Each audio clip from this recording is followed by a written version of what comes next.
Finding balance in the modern world isn't easy, but I believe nature has everything we need. I'm Frankie Paz, a plant-based chef living on a narrowboat in one of the busiest cities. Nature is my muse and I create delicious recipes, forage wild herbs from city parks and follow nature cycles and prove that city living can be done differently. Through good food and raw, honest storytelling, I celebrate the magic and messiness of life.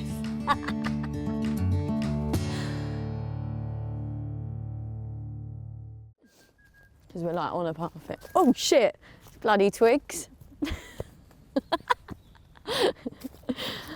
So it is wild garlic season and it is my favourite time of year. It's also when our ancestors would be like out searching because the land has come back alive.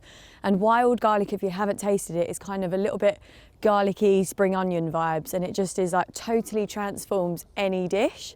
So we're in a park that's kind of like a ancient woodlands, and that's where you find wild garlic. So it's early in the season, but we will find some. But that probably looks like quite a good spot over there by that tree. I only have one rule when it comes to foraging, and it's kind of like 3 rules in one. Only take what you need, leave for the bees, and leave for other foragers. Because especially with wild garlic, people come in and just take loads. And actually, we need to leave some for the ecosystems, for other foragers, and just for nature. So it's always kind of that way. So when you forage wild garlic, you can see it comes in little clusters. There's like a cluster. You want to take kind of a leaf from each cluster and don't take the root. So just kind of really gently. It's a really good meditation practice, foraging, to be honest. Because it's like you have to be really present. And anytime I'm in a bad mood or I'm kind of like a little bit in my head, I always come foraging because it kind of really brings me back to my centre. And I think wild garlic, well, foraging in general, is such an amazing thing that I think we all need to be doing more of, because what it does is it connects us to our ancestors. It helps us kind of reclaim our power a little bit. You know, like industrial food systems, we don't know our farmers, we don't know kind of who's growing our food anymore, the nutrients aren't as strong. You know, personally, I mean, I totally understand why organic food is expensive, but I recognise that we can't all afford that. And like foraging is literally free food that is just going to give you like so much vitamins and minerals. Like this is full of vitamin C, iron. What else is it full of? It really helps with your blood circulation, kind of like helping you breathe. It's like an absolute, well, it wakes you up basically, helps your lymphatic system. You know, this is just wild garlic alone, and it's like just packed full of nutrients. Smells so good. I mean, these little leaves are just full of flavour. They're amazing in pestos and soups and like pasta and sauces. I turn it into salt. It is literally like any chef's dream to work with wild garlic. And the thing about foraging is you have to be present with nature. You have to really watch it and be with it, because wild garlic kind of, well, this year it kind of started sprouting in February and it kind of ends like end of April, beginning of May. And it's like, and then it's gone. And like, first of all, we've got the young leaves coming through. Then they will come into buds. Then it will come into flowers. Then it will come into seeds. And it's a transition. And like through this transition, the flavours change. You know, we use the seeds for like capers, and we use the flowers to kind of like, well, we can fry the flowers or decorate things. You know, like each part smells amazing and we can use it all, but it's a transition, which is a reflection, I think, of us as well. You know, that is nature. It's a reflection of the transitions and nothing stays the same. My nan always says, before you take a plant, you should always ask permission. And that is how we build a relationship with the land. And that's why foraging is so great, because you actually, your hands are in the soil, you're getting to know the plants, you're learning its stories. You're building a relationship with the land, which is something we've been doing for hundreds of years. And it's a beautiful, everlasting relationship. Definitely helped me ground in the modern world. That's for sure. I'm finding more balance. So you can see the leaves are kind of pointy. first of all. And if you turn it around, they've got these kind of lines. And also the biggest giveaway with wild garlic is the smell. And it comes where the bluebells usually are, and it comes like a carpet normally all over. There's a couple of lookalikes, but this is what you're looking for. So there's quite a lot of folklore about wild garlic. It's known as basically, my grandmother says that 1,400 years ago, there was more wild animals. There was like bears and all these, I can't even think of what wild animals, but I imagine lots.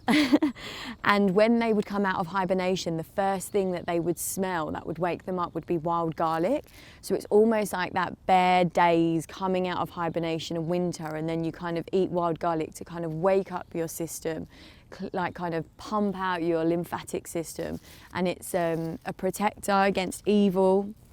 It was said that you would put one leaf in your back pocket and it would help with flu and a pandemic. Really, that's probably where we went wrong in 2020. Not joking. But so it's a protector of evil. You'd hang it in your house. And yeah, I always just think whenever I'm collecting this, our ancestors that they didn't really eat as much in the winter, because there wasn't as much available. Wild garlic would come, and for them, can you imagine the flavours? Because they've just eaten really dry potatoes and things like this, and then all of a sudden this herb starts shooting out, and it's like life again, renewal, energy, cleansing, all of these things. So wild garlic isn't that easily found in a city, to be honest. You find it more on the outskirts, unless you find it in a graveyard, which I always think is kind of apt for it, because it is a plant of rebirth. And I guess in a graveyard, well, I don't know if it's rebirth, but there's definitely death and regeneration happening. So you find it there a lot. We're just on the outskirts, to be honest. We came a little bit further out just because there's a lot more here. And if I'm taking it, I want to make sure there's a lot, that I'm not just taking from a really small amount of wild garlic.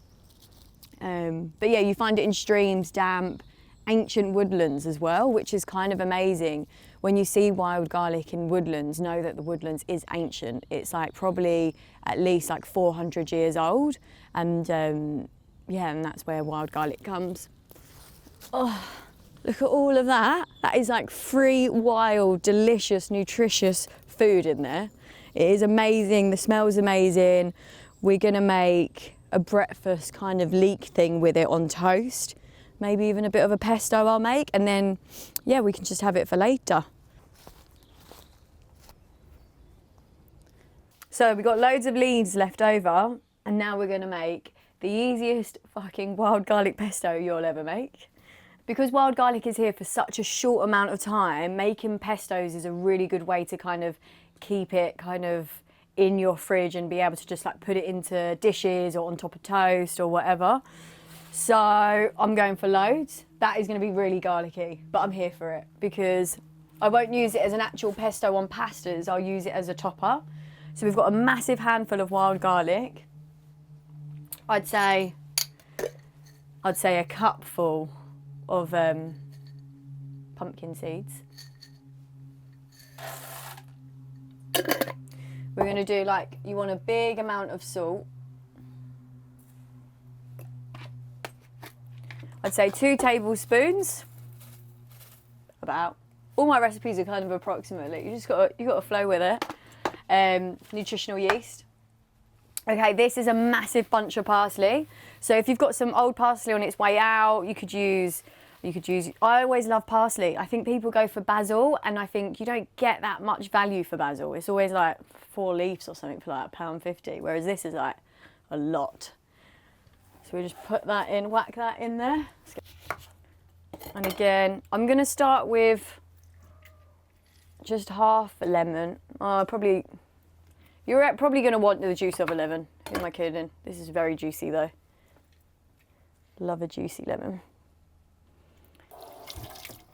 And oil. Olive oil is preferred, but obviously that's gone up loads in price. So you could use an organic sunflower oil.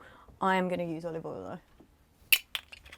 So you want quite a lot of this. And what the oil does is it preserves, so it can last for a month. But if you're anything like me, you will definitely go through it in a week. So that's what we'll do, we're dunking it all over the place.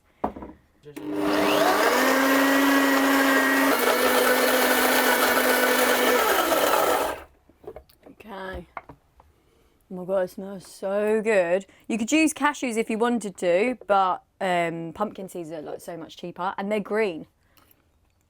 I think a little bit more lemon. So you just always want to try and taste. So I'd say the juice of 1 lemon. It's so garlicky. Definitely don't go on a date or have that on a date because it's gonna blow their minds.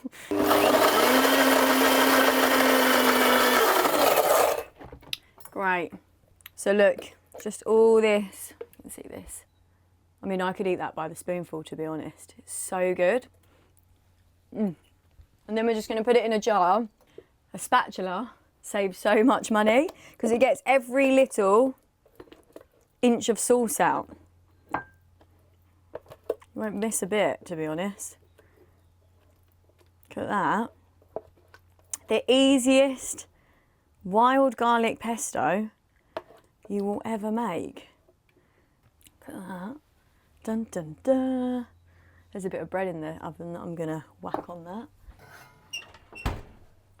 Just straight on. Look at that. Oh my god, the more the better. I mean, if I was being fancy, I'd put some cherry tomatoes on there. So good.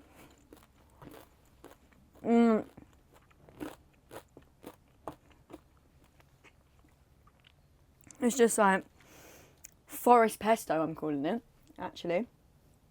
And it's, I mean, buying pesto like that, I've seen in the shops for £5, for like half the size, you get like a little bit of wild garlic pesto, and it's like all of that. I mean, that would not last long, but you could put it on pasta and gnocchi, all the bits, or on top of things. It's so good. Forget basil, it's all about parsley pesto.